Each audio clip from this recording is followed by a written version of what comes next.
This is Daniel Akomea-Agyin, and this is Fervent Wisdom, the deception of Satan. This is the part 2. Another way that Satan will most likely come to you to deceive you is that he will try and push you out of position. He will try and push you out of position, or he will try and convince you for you to push yourself out of position. Every time God places us in a certain position, there are so many thoughts that come to mind because the things we expected him to do are not happening the way we expected them to happen. Satan went to Jesus one time and he told him that if you are the son of God, if you are truly the Son of God, jump off this mountain, because it is written in Psalm 91 that he will give his angels charge over you to keep you in all their ways. They shall lift you up so that you will not dash your foot against a stone. So through yourself, the angels will come and catch you. He wanted to push Jesus out of position. It was not yet time for him to start jumping off cliffs. But he wanted to push him out of position. And that is the same thing that he will do to you. So whenever God places you in a certain position, my brother, my sister, make sure you hear from God before you move out of position. Because a lot of times where you are, it is God who placed you there, and it is for a certain time period. But when you are not hearing God's voice clearly, that is when Satan will come to try to push you out of position. He will bring you frustrations. He will bring you frustrations that will make you yourself consider moving out of the position that God has placed you. He will give you legitimate reasons. Legitimate reasons. The Canaanite woman who went to Jesus in Matthew chapter 15 for Jesus to heal her demon-possessed daughter.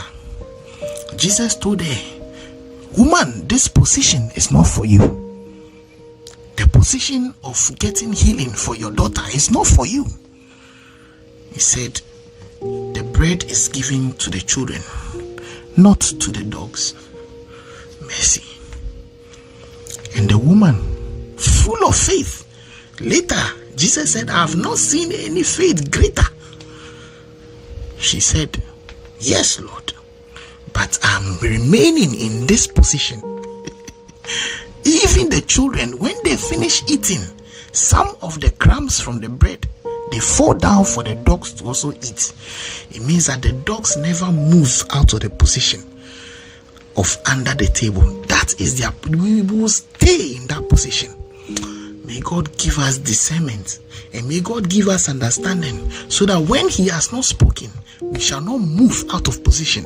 We shall not be swayed by the winds of the earth, by the things in society that are engineered to move us out of position. By looking at others, by envy, by jealousy, by just looking at others, we want to move out of position.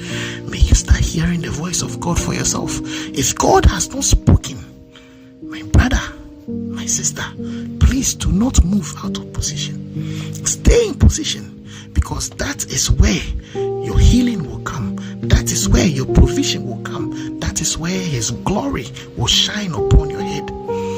Solomon said, "I have seen under the sun that time and chance happens to all men." You have to be in position for time and chance to happen to you. May God's purpose for you be fulfilled. And whatever position God has placed you in, I cancel every power of the enemy upon your head that is trying to move you out of that position. May you remain in position until you see the glory of the Lord. Moses says, "Stand still until we see the glory of the Lord." Stand still until we see the glory of the Lord. May God give us the power to wait upon him, upon his promises, that we shall be in position when his glory comes. May God richly bless you, and may he expand your territory as you remain in position. God bless you.